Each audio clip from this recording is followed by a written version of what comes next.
That was Yella's stomach.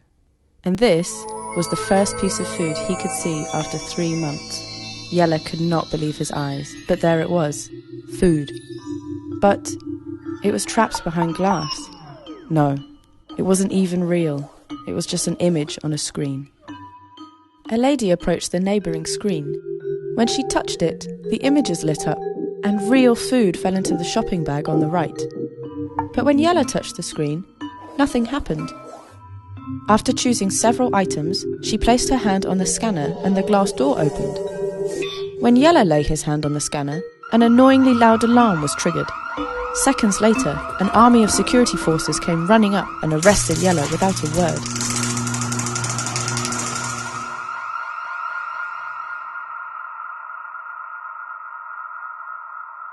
After sitting in a cell for 2 weeks, Yella was informed that he wasn't allowed to buy food because he does not possess a credibility card.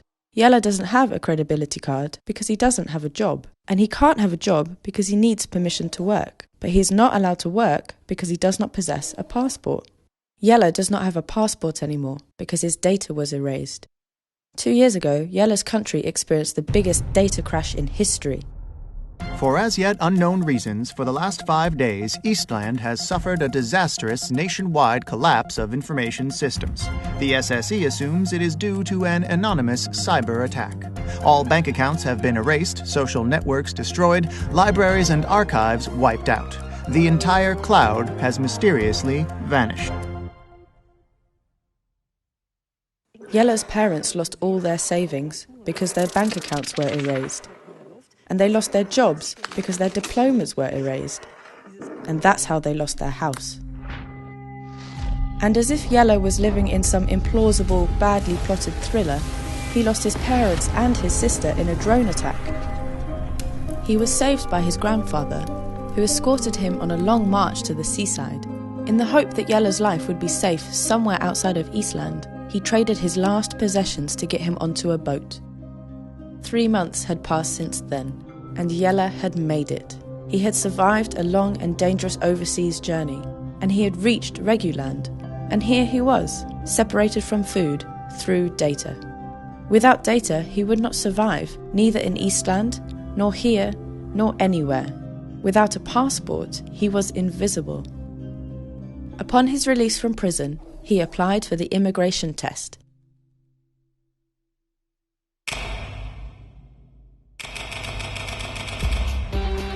Welcome, ladies and gentlemen, to a new episode of So You Think You Can Immigrate.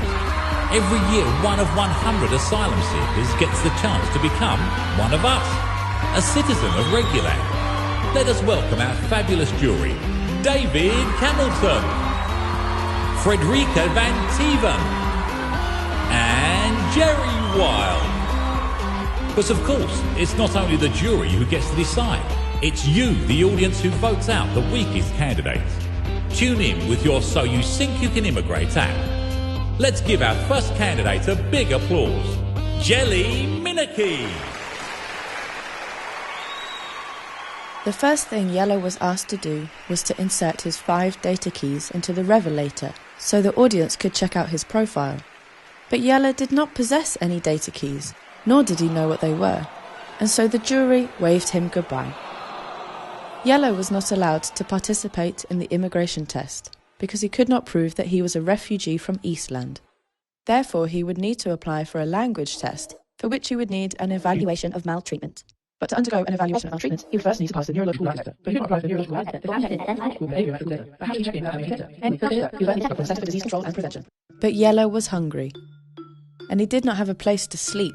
How should he survive in this no man's land without having access to food, a bed, or medicine? That was when Rose found him. Rose was a Regulandic citizen, but unlike most Regulanders, she knew about the horrors of bureaucratic no man's land, and she knew people who would help Yella. Team Squat got Yella a place to sleep.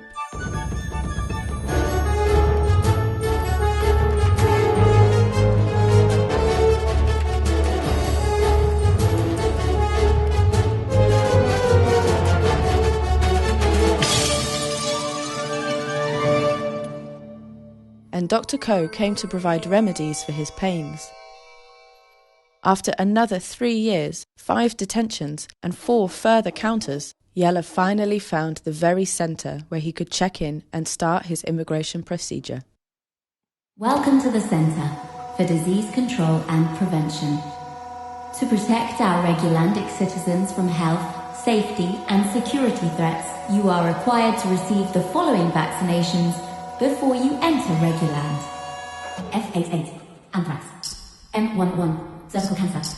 F31, diphtheria. SN4, hepatitis A. SN5, hepatitis B. SN3, human papillomavirus. A41, influenza. SOA, Japanese, A6, B6, F84,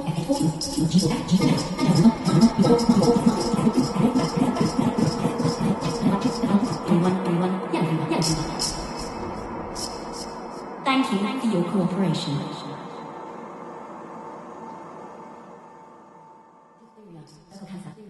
When Jelle got out of the centre, he felt quite dizzy and didn't see the security forces approaching. But this time, Rose's friends came to help and saved Jelle from yet another detention. After 6 lost years and practically no progress, Jelle and Rose realised that there was no other way to end this misery than to win over the workers of Safety Service Reguland to their side and destroy No Man's Land. Together with Team Anonymouth, they started to hack footage into primetime TV shows to enlighten Regulanders about No Man's Land and the inhumane practices of the SSR. After the broadcast of the footage, some workers of the SSR were so outraged they refused to go back to work.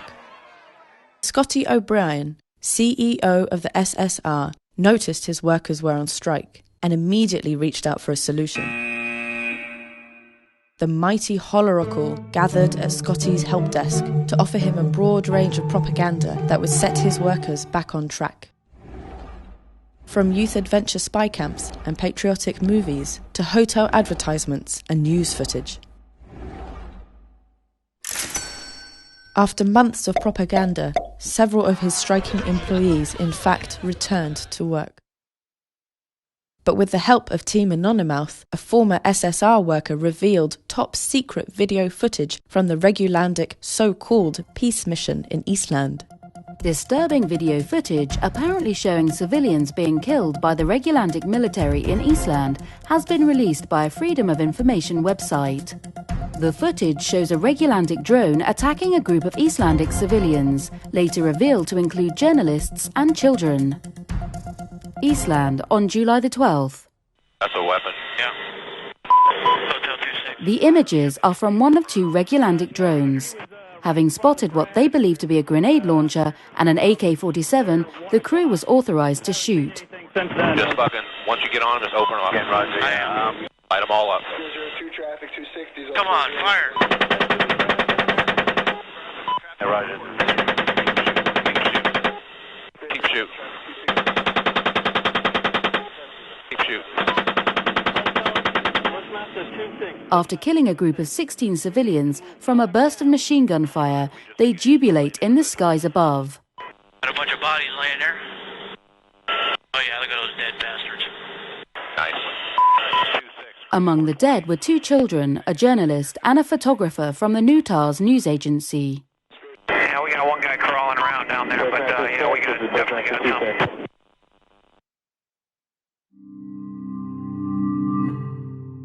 After years of revealing one scandal after the other, the hard work of Jelle, Anonymouth and the courageous whistleblowers paid off. They managed to convince the last workers of SSR Headquarters 04 to lay down their tools. Henry, who had worked as a security force for Headquarters 04, now joined Jelle's team and his supporters. That was the first step towards the downfall of the SSR and its bureaucratic no man's land. How long would Scotty manage to uphold his remaining 5 headquarters? How long would it take until Jelle and his fellow data refugees are freed from the bureaucratic chains of no man's land?